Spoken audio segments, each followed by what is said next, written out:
श्री रामकृष्ण लीलामृत भूमिका। यदा यदा हि धर्मस्य ग्लानिर्भवति भारत अभ्युत्थानमधर्मस्य तदात्मानं सृजाम्यहम्। गीता 4:7। धर्म संस्थापनार्थाय संभवामि युगे युगे। गीता 4:8। श्री रामकृष्ण। जो राम था, जो कृष्ण था, वही अब रामकृष्ण बनकर आया है। हर कोई देख सकता है कि विद्या, संपत्ति और उद्योग द्वारा मानव जीवन आजकल कितना उन्नत हो गया है। किसी एक विशिष्ट परिस्थिति में ही आबद्ध रहना अब मनुष्य के लिए मानो असह्य हो गया है। पृथ्वी और जल पर अव्याहत गति प्राप्त करके ही उसे संतोष नहीं है। अब तो वह आकाश को भी वश में करने का प्रयत्न कर रहा है। अपनी जिज्ञासा को पूर्ण करने के लिए उसने अंधकारमय समुद्र तल में और भीषण ज्वालामुखी पर्वतों में भी प्रवेश करने का साहस किया है। सदा हिमाच्छादित पर्वतों पर और भूपृष्ठ पर विचरण करके वहां के चमत्कारों का अवलोकन किया है। पृथ्वी पर के छोटे मोटे सभी पदार्थों के गुण धर्म जानने के लिए दीर्घ प्रयत्न करके उसने लता, औषधि, वृक्ष आदि में भी अपने ही समान प्राणस्पंदन होने का प्रत्यक्ष अनुभव कर लिया है। इन सब विषयों का यथार्थ बोध प्राप्त करने के लिए उसने नाना प्रकार के अद्भुत यंत्रों का भी आविष्कार किया है। उसने पृथ्वी, जल, तेज आदि पंचभूतों पर आधिपत्य प्राप्त किया। पृथ्वी संबंधी अनेक विषयों का ज्ञान अर्जित किया, पर इतने से ही तृप्त न होकर उसने सुदूर आकाश स्थित ग्रह नक्षत्रों की ओर अपनी तीक्ष्ण दृष्टि दौड़ाई और उनके भी समाचार प्राप्त करने में सफलता प्राप्त की। ये हुई स्थूल सृष्टि की बातें। सूक्ष्म का ज्ञान प्राप्त करने में भी मनुष्य ने वैसा ही अपार परिश्रम किया है। जीवन के रहस्यों का अनुशीलन करके उसने क्रम विकास के तत्व का शोध किया है। शरीर और मन के सूक्ष्म गुण धर्मों को समझा है।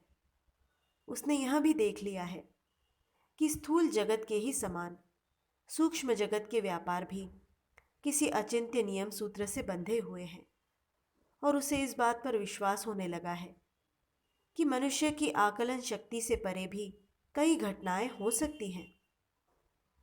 यद्यपि पूर्वोक्त उन्नति और इस शक्ति का उदय पाश्चात्य देशों में ही हुआ है, तथापि उनका प्रचार भारतवर्ष आदि पूर्वी देशों में भी कुछ कम नहीं हुआ है। प्राच्य और पाश्चात्य देशों का संबंध जैसे जैसे अधिक बढ़ रहा है, वैसे वैसे प्राचीन प्राच्य जीवन पद्धति भी परिवर्तित हो रही है और वह पाश्चात्यों के साँचे में ढल रही है। चीन, जापान, भारतवर्ष आदि देशों की वर्तमान स्थिति को देखने से इस सिद्धांत की सत्यता प्रतीत होती है। इसका परिणाम भविष्य में भले ही कुछ भी हो, पर इसमें कोई संदेह नहीं है कि पौर्वात्य देशों पर पश्चिमी विचारों का प्रभाव दिनों दिन अधिक पड़ता जा रहा है और समय पाकर यह प्रभाव पृथ्वी के सभी देशों पर पड़ेगा। भारतवर्ष और अन्य सब देशों के भाव, विचार, कल्पना आदि का तुलनात्मक विवेचन करने से यह दिखाई देता है कि अत्यंत प्राचीन काल से भारतवर्ष ने ईश्वर, आत्मा, परलोक आदि इंद्रियातीत वस्तुओं का यथार्थ ज्ञान प्राप्त करने को ही अपना ध्येय निश्चित कर रखा है, और इस प्रकार का साक्षात्कार और ज्ञान प्राप्ति ही वहाँ व्यक्ति का सर्वश्रेष्ठ कर्तव्य समझा जाता है। भारतवर्ष के सभी आचार विचारों के मूल में यही उच्च आध्यात्मिक ध्येय दिखाई देता है, पर दूसरे देशों का लक्ष्य ऐहिक सुखोपभोग की ओर पाया जाता है। यद्यपि पाश्चात्यों ने पंचेंद्रियों के अनुभव के प्रमाण द्वारा जड़ विज्ञान की काफ़ी उन्नति कर ली है, तथापि उपरोक्त प्रमाण पद्धति उन्हें आत्मविज्ञान के संबंध में कोई भी मार्ग नहीं दिखला पाई। कारण, संयम, स्वार्थहीनता और अंतर्मुख वृत्ति ही आत्मविज्ञान का मार्ग है तथा मन का संयम या विरोध ही आत्मोपलब्धि का साधन है।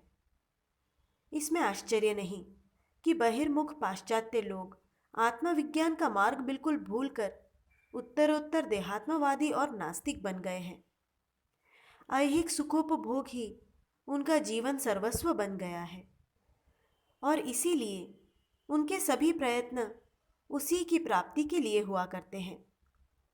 जड़ विज्ञान के द्वारा उन्होंने पदार्थों का जो ज्ञान प्राप्त किया, उसका उपयोग वे मुख्यतः भोग सुख की प्राप्ति के लिए ही करते हैं। इसीलिए वे दिनों दिन अधिक दाम्भिक और स्वार्थपरायण हो चले हैं।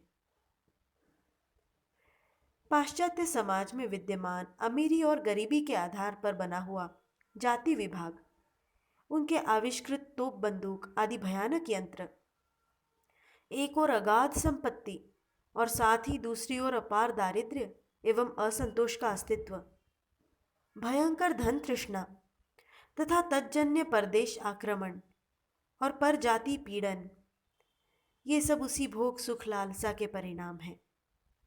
यह भी दिखाई देता है कि अपार भोग सुख प्राप्त कर लेने पर भी पाश्चात्यों के मन में किंचित शांति नहीं आती और मृत्यु के बाद के जीवन पर जैसे तैसे विश्वास करने पर भी उन्हें सुख नाम को भी नहीं मिलता। अधिकाधिक शोध करते करते पाश्चात्यों की समझ में अब कहीं यह बात आने लगी है कि पंचेंद्रिय जन्य ज्ञान द्वारा देश कालातीत तत्व का पता कभी नहीं लग सकता। विज्ञान अधिक से अधिक उस तत्व का आभास मात्र करा दे सकता है, किंतु उसका यथार्थ ज्ञान लाभ कराना विज्ञान की शक्ति के बाहर की बात है। अतः जिस देवता की कृपा से आज तक पाश्चात्य अपने को शक्तिमान समझते थे और जिसके प्रसाद से उन्हें इतनी धन संपदा मिली थी, उसी के आसन को डगमगाते देख उनकी मानसिक अशांति अब और अधिक बढ़ रही है। उपरोक्त विवेचन द्वारा यह सिद्ध होता है कि पाश्चात्यों के जीवन के मूल में विषय लोलुपता, स्वार्थपरायणता और धर्म विश्वासहीनता ही विद्यमान है।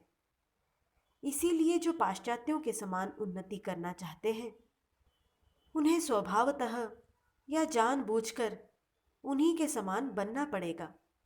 इसी से ऐसा दिखाई देता है कि जापान आदि जिन प्राच्य देशों ने पाश्चात्यों का अनुकरण किया, उनमें स्वजाति और स्वदेश प्रेम के साथ साथ पाश्चात्यों के उपरोक्त दोष भी आ गए हैं। पाश्चात्यों का अनुकरण करने में यही भारी दोष है। पाश्चात्यों के संसर्ग से हमारे भारतवर्ष में जो भावनाएं प्रविष्ट हो रही हैं, उन पर विचार करने से भी उपरोक्त सिद्धांत की पुष्टि हो जाती है। भारतवासियों का जीवन धर्म की आधारशिला पर प्रतिष्ठित होने के कारण उनकी संस्कृति एक अपूर्व और निराली सामग्री से निर्मित हुई है।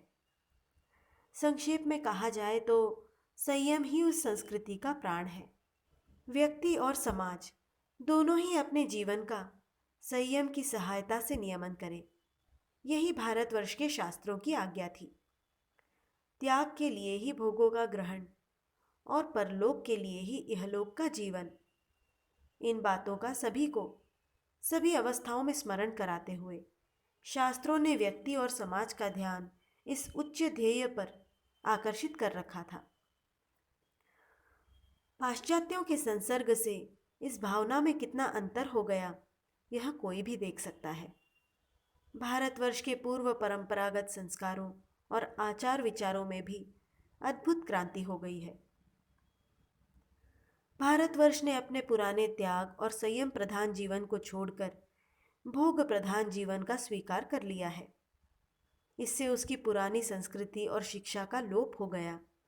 उसमें नास्तिकता, परानुकरण प्रियता और आत्मविश्वासहीनता का उदय हो गया तथा वह कोल्हू में पेरे हुए गन्ने की छोई के सदृश निःसत्व बन गया। भारतवर्ष को ऐसा प्रतीत होने लगा कि इतने दिनों तक उसने अपना जीवन जिस प्रकार व्यतीत किया, वह केवल भ्रमात्मक था और विज्ञान के सहारे उन्नति करने वाले पाश्चात्यों का उसकी पूर्व परंपरागत संस्कारों और आचार विचारों को जंगली कहना गलत नहीं है। भोग लालसा से मुग्ध होकर भारत अपना पूर्वेतिहास और पूर्व गौरव भूल गया। इस स्मृति भ्रंश से भारत का बुद्धिनाश हो गया और इस बुद्धिनाश ने अस्तित्व के लोप होने की नौबत ला दी। इसके सिवाय ऐहिक भोगों की प्राप्ति के लिए उसे अब परमुखापेक्षी होना पड़ता है। अतः उसे भोग प्राप्ति भी उत्तरोत्तर कठिन होने लगी। इस तरह इसमें दूसरों की नकल करने के कारण योग और भोग दोनों मार्गों से भ्रष्ट होकर कर्णधार के बिना वायु के वेग में पड़ी हुई नौका के समान भोगाभिलाषी भारत इतस्ततः भटकने लगा। इस तरह पाश्चात्यों के साथ साथ उनकी धर्मग्लानि का प्रवेश भी इस भारत देश में हुआ। जब काल के प्रभाव से सनातन धर्म की ग्लानि हुआ करती है, जब माया के अनिर्वचनीय प्रभाव से मुग्ध होकर मनुष्य ऐहिक सुख लाभ को ही सर्वस्व समझने लगता है, अपने जीवन का उसी में अपव्यय करने लगता है और सोचने लगता है कि आत्मा, मुक्ति आदि अतीन्द्रिय पदार्थ मिथ्या हैं और किसी ब्रह्मांड युग की कपोल कल्पनाएं हैं। जब ऐहिक संपत्ति और इंद्रिय सुखों का नाना प्रकार से उपभोग करने पर भी उसे शांति नहीं मिलती और वह अशांति की वेदनाओं से हाहाकार करने लगता है, तब श्री भगवान अपनी महिमा से सनातन धर्म का उद्धार करने के लिए अवतार लेते हैं तथा दुर्बल मनुष्यों पर कृपा करके उनका हाथ पकड़कर उन्हें धर्म के मार्ग में प्रतिष्ठित करते हैं। यथार्थ में यह धर्मग्लानि सारे संसार में कितनी प्रबल हो गई है, यह देखकर मन स्तब्ध हो जाता है। यदि धर्म नाम की कोई यथार्थ वस्तु है और विधि के नियमों के अनुसार मनुष्य उसे प्राप्त कर सकता है, तो कहना होगा कि आधुनिक भोग परायण मानव जीवन उस वस्तु से अत्यंत दूर है। विज्ञान की सहायता से अनेक प्रकार के ऐहिक सुखों की प्राप्ति करने में सफल होने पर भी मनुष्य के मन को शांति नहीं मिली है। इसका कारण यही धर्मग्लानि है। इस धर्मग्लानि का प्रतिकार कौन करेगा? गीता में भगवान श्री कृष्ण ने आश्वासन दिया है कि संसार में जब जब धर्म की ग्लानि होती है, तब तब अपनी माया की शक्ति का अवलंबन करके मैं शरीर धारण करता हूँ और उस ग्लानि को दूर करके मनुष्य को पुनः शांति सुख का अधिकारी बनाता हूँ। ऐसे अवतारों के चरण अपने वक्षस्थल पर धारण करके यह भारत भूमि आज तक अनेक बार धन्य हुई है। युग प्रयोजन की उपस्थिति होने पर ऐसे अमित गुण संपन्न अवतारी पुरुषों का शुभागमन भारतवर्ष में अब भी होते हुए देख पड़ता है। लगभग 400 वर्ष पूर्व श्री चैतन्य महाप्रभु द्वारा प्रचारित श्री हरि के अपूर्व नाम संकीर्तन से भारत के उन्मत्त प्राय होने की बात जगत में प्रसिद्ध हुई है। अभी क्या पुनः वैसा समय आ गया था? सारे संसार द्वारा तुच्छ माने हुए नष्ट गौरव और दरिद्र भारतवर्ष में अब क्या पुनः युग प्रयोजन उपस्थित हो गया था और परम कल्याणमय श्री भगवान को सनातन धर्म के रक्षणार्थ पुनः अवतार लेना आवश्यक हो गया था। श्रोतागण, जिस अशेष कल्याण संपन्न महापुरुष की कथा हम आपको सुना रहे हैं, उसे आद्योपांत सुन लेने पर आपको विश्वास हो जाएगा कि यथार्थ में ऐसा ही हुआ था। पूर्व युगों में श्री राम, श्री कृष्ण आदि रूप में अवतीर्ण होकर जिन्होंने सनातन धर्म की संस्थापना की थी, उन्हीं की चरण रज युग प्रयोजन को सिद्ध करने के लिए भारत पर पुनः एक बार लगकर यह पुरातन भारतवर्ष सचमुच धन्य हो गया है। श्रोताओं, उनके जितने मत उतने पथ, अंतःकरण पूर्वक किसी भी पथ का अनुष्ठान करो, तुम्हें भगवान की प्राप्ति अवश्य होगी। इन पवित्र आशीर्वचनों को श्रद्धालु अंतःकरण से श्रवण कीजिए। और आइए, पराविद्या को इस संसार में पुनः लाने के लिए उन्होंने जो अलौकिक स्वार्थ त्याग और तप किया, उस पर मनन करके तथा उनके काम गंधहीन पुण्य चरित्र का यथाशक्ति अनुशीलन और ध्यान करके हम पवित्र बने। कामार पुकुर और माता पिता। श्री रामकृष्ण। जब मेरे पिता रास्ते से जाते तो आसपास के लोग जल्दी से उठकर खड़े हो जाते और आदरपूर्वक कहते, देखो वे आ रहे हैं। जब वे तालाब में स्नान करते तो उनका स्नान समाप्त होने तक कोई भी दूसरा मनुष्य तालाब में नहीं उतरता। ईश्वर का नाम गान करते समय उनका वक्षः स्थल आरक्त हो जाता। गांव के लोग ऋषि के समान उनका आदर करते थे।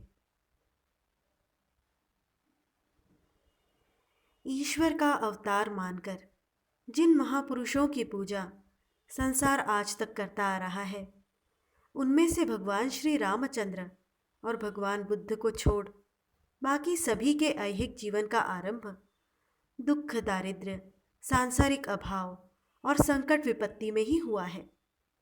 उदाहरणार्थ, क्षत्रिय कुल दीपक भगवान श्री कृष्ण का जन्म कारागार में हुआ और उन्हें अपना बाल्यकाल स्वजनों से विलग होकर गाय चराने वाले गोपों के बीच बिताना पड़ा।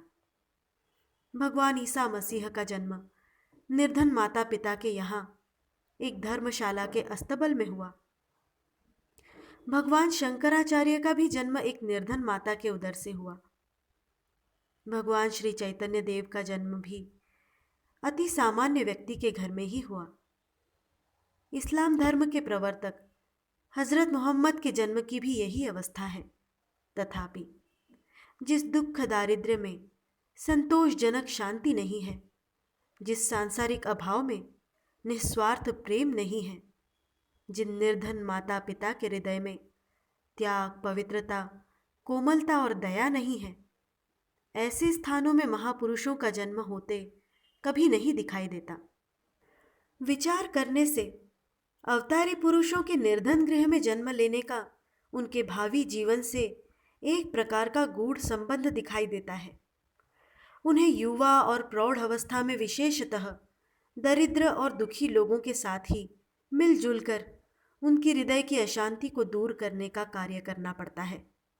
अतः यदि वे ऐसे लोगों की अवस्था से आरंभ से ही परिचित और सहानुभूतिशील न हो, तो वह कार्य उनके हाथों कैसे संपन्न हो। इतना ही नहीं, हम पहले ही देख चुके हैं कि समाज से धर्मग्लानि को दूर करने के लिए ही अवतारी पुरुषों का जन्म होता है।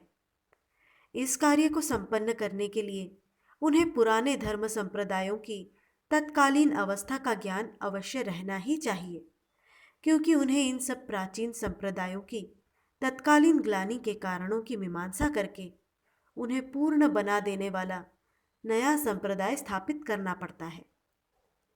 इन बातों का परिचय प्राप्त करने का सुयोग धनिकों की बड़ी बड़ी हवेलियों में प्राप्त नहीं हो सकता।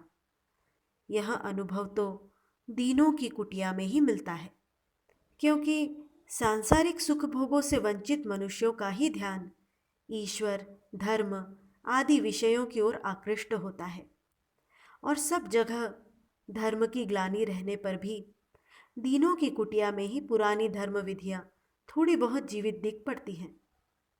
संभवतः इसी कारण जगत गुरु महापुरुषगण निर्धन परिवारों में ही जन्म लेना पसंद करते हैं। ऐसा दिखाई देता है कि हमारे चरित्र नायक के जन्म लेने में उक्त नियम का उल्लंघन नहीं हुआ। हुगली जिले के वायव्य भाग में, जहां पर बांकुड़ा और मेदिनीपुर जिले जुड़े हुए हैं, वहीं पर एक त्रिकोण में परस्पर लगे हुए श्रीपुर, कामारपुकुर और मुकुंदपुर नामक 3 गांव बसे हुए हैं। ये तीनों गांव अलग होते हुए भी बाहर के मनुष्य को एक ही गांव के 3 मोहल्लों जैसे दिख पड़ते हैं। आसपास के गांवों में इन तीनों गांवों का एक ही नाम कामारपुकुर प्रसिद्ध है। शायद गांव के जमींदार कामारपुकुर में ही बहुत दिन तक रहे हों, इसीलिए तीनों गांवों का नाम कामारपुकुर पड़ गया हो। जिस समय की बात हम कह रहे हैं, उस समय बर्दवान महाराजा के गुरुवंश के श्रीयुत गोपीलाल, सुखलाल आदि गोस्वामीगण कामारपुकुर के जमींदार थे। कामारपुकुर के उत्तर में 16 कोस की दूरी पर बर्दवान शहर है और वहां से कामारपुकुर आने के लिए पक्की सड़क है। यह सड़क इस गांव की आधी परिक्रमा करती हुई नैऋत्य की ओर श्री जगन्नाथपुरी को गई है। पैदल जाने वाले बहुतेरे यात्री और वैराग्य संपन्न साधु बैरागी इसी रास्ते से जगन्नाथ जी आते जाते थे। सन 1867 ईस्वी सन में बंगाल में मलेरिया का पहल आक्रमण हुआ। इसके पूर्व कृषि प्रधान बंगाल के गांव शांति और आनंद से मानो पूर्ण थे। विशेषतः धान के विस्तीर्ण खेतों के बीच बसे हुए ये हुगली प्रांत के छोटे गांव किसी विशाल हरित समुद्र में तैरते हुए छोटे छोटे टापुओं के सदृश दिखते थे। उपजाऊ जमीन के कारण खाने पीने की सामग्री का अभाव न था। फिर यथेच्छ स्वच्छ और निर्मल वायु में नित्य परिश्रम करने के कारण इन ग्रामवासियों के शरीर हृष्ट पुष्ट रहते और इनके मन में सर्वदा प्रेम और संतोष निवास करता। इन गांवों में सदा मनुष्यों की चहल पहल बनी रहती और खेती के सिवाय छोटे मोटे घरेलू उद्योग भी हुआ करते। कामारपुकुर में ब्राह्मण, कायस्थ, जुलाहा, लुहार, कुम्हार, केवट, डोम आदि कई प्रकार की जातियां निवास करती थी। गांव के 3-4 बड़े तालाब हैं। उनमें से सबसे बड़ा हालदार पुकुर है। इनमें से कुछ में लाल कमल, श्वेत कमल आदि उत्पन्न होने के कारण उनकी शोभा अपूर्व है। गांव के अधिकांश घर ईंटों के हैं। स्थान स्थान पर खंडहर और देवालय दिखाई देते हैं, जिनसे गांव की पूर्व स्थिति का परिचय मिलता है। गांव के वायव्य और ईशान में 2 श्मशान हैं। पहले श्मशान के उस पार चरागाह, माणिक राजा की सार्वजनिक उपयोग के लिए दी हुई अमराई और दामोदर नद विद्यमान है। कामारपुकुर के उत्तर में 1 मील पर भूरसुबो वर्तमान हरिसभा गांव है। वहीं माणिकचंद बंद्योपाध्याय नाम के एक धनाढ्य सज्जन रहते थे। आसपास के गांवों में वे माणिक राजा के नाम से सुप्रसिद्ध थे।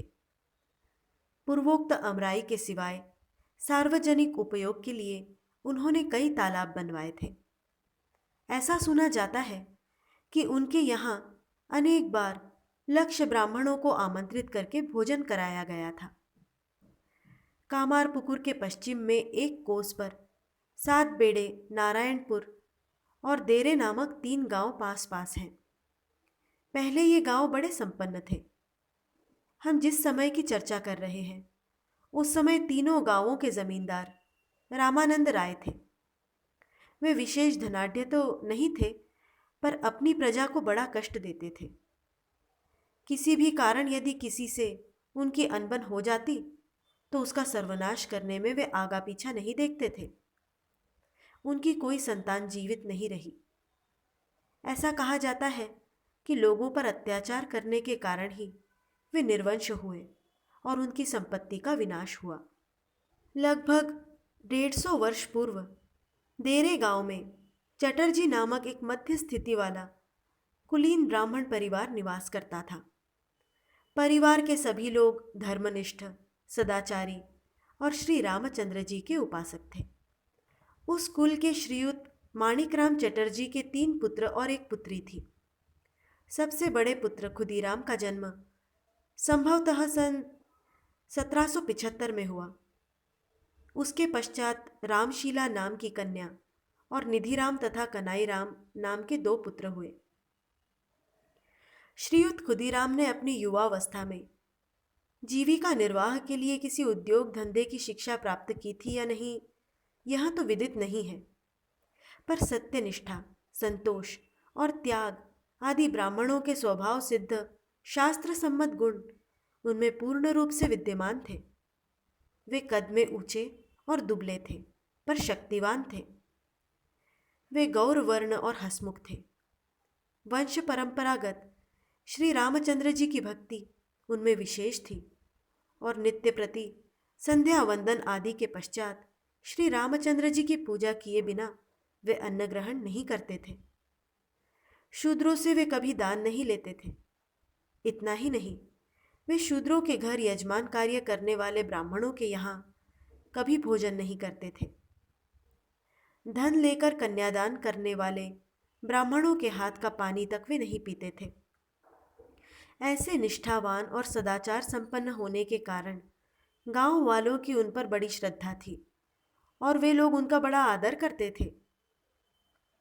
पिता की मृत्यु के बाद संसार का सब भार खुदीराम पर ही आ पड़ा। धर्म मार्ग में रहते हुए उन्होंने अपनी संसार यात्रा शुरू की।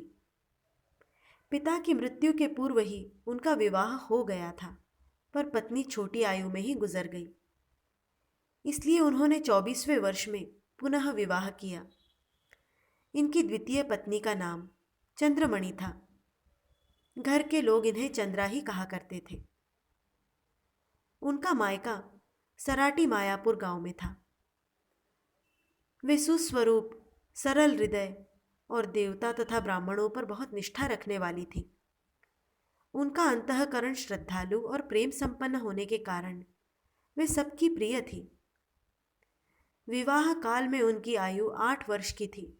जन्म संभवतः 1791 में हुआ था। विवाह के 6-7 वर्ष बाद अर्थात 1805-6 में उनके प्रथम पुत्र राम कुमार का जन्म हुआ। तत्पश्चात 5 वर्ष बाद अर्थात 1810-11 में पुत्री कात्यायनी और उसके 16 वर्ष बाद सन 1826-27 में द्वितीय पुत्र रामेश्वर का जन्म हुआ। धार्मिकता के साथ संसार यात्रा करना कितना कठिन है, इसका अनुभव खुदीराम को शीघ्र ही हुआ। कात्यायनी के जन्म के थोड़े ही दिनों के उपरांत 1814 में उन पर परीक्षा का विकट प्रसंग आया। हम ऊपर कह ही आए हैं कि देरे गांव का जमींदार रामानंद राय दुष्ट स्वभाव का था। देरे गांव के किसी व्यक्ति पर वह रुष्ट हो पड़ा और उस पर एक झूठा मुकदमा दायर करते हुए उसने अपनी ओर से खुदीराम को झूठी गवाही देने के लिए कहा। धर्मपरायण खुदीराम कानून, कायदा, वकील, अदालत आदि से घबराते थे। सच्ची बात के लिए भी वे कभी अदालत की सीढ़ी पर कदम रखना पसंद नहीं करते थे। अतः वे जमींदार के इस कार्य से बड़े संकट में पड़ गए।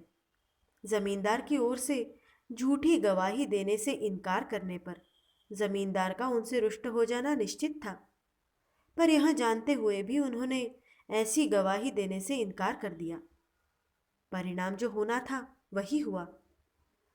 जमींदार ने खुदीराम पर भी झूठी नालिश कर दी और मुकदमा जीतकर खुदीराम की सारी संपत्ति नीलाम करा दी। बेचारे खुदीराम को गांव में रहने के लिए भी जगह नहीं रही। इस संकट ने सभी ग्रामवासियों के दिल को पिघला दिया, पर जमींदार के विरुद्ध खुदीराम को सहायता देने का साहस भला किसे हो सकता था। इस प्रकार 40वें वर्ष में खुदीराम का सर्वस्व नष्ट हो गया। पूर्वजों की और अपनी कमाई हुई संपत्ति प्रायः 150 बीघे जमीन वायु के प्रबल वेग से बादल के टुकड़े के समान क्षण भर में नष्ट हो गई। परंतु इस दारुण विपत्ति में भी वे अपनी धर्मनिष्ठा से तिल भर भी विचलित नहीं हुए। उन्होंने अपना सारा भार श्री रामचंद्र जी के पाद पद्मों में सौंपकर दुर्जन से दूर रहना ही अच्छा, इस विचार से शांत चित्त हो अपने रहने के घर और गांव से सदा के लिए विदा ले ली। हम ऊपर कह आए हैं कि कामारपुकुर में सुखलाल गोस्वामी का निवास था। समानशील होने के कारण खुदीराम से इनका घनिष्ठ परिचय था। खुदीराम के संकट का हाल जानते ही उन्होंने अपने मकान का एक हिस्सा खाली करके उन्हें अपने यहाँ रहने के लिए आमंत्रित किया। खुदीराम को संकट समुद्र में इससे बड़ा सहारा मिला। श्री भगवान की अचिंत्य लीला ने ही गोस्वामी जी को ऐसी बुद्धि दी। इस विश्वास के साथ उन्होंने कृतज्ञतापूर्वक यह निमंत्रण स्वीकार कर लिया। तब से खुदीराम कामारपुकुर में रहने लगे। उदार हृदय सुखलाल को इससे बड़ा आनंद हुआ और धर्मपरायण खुदीराम की संसार यात्रा के निर्वाह के लिए उन्होंने 1.5 बीघा धान की जमीन उनके नाम लिख दी।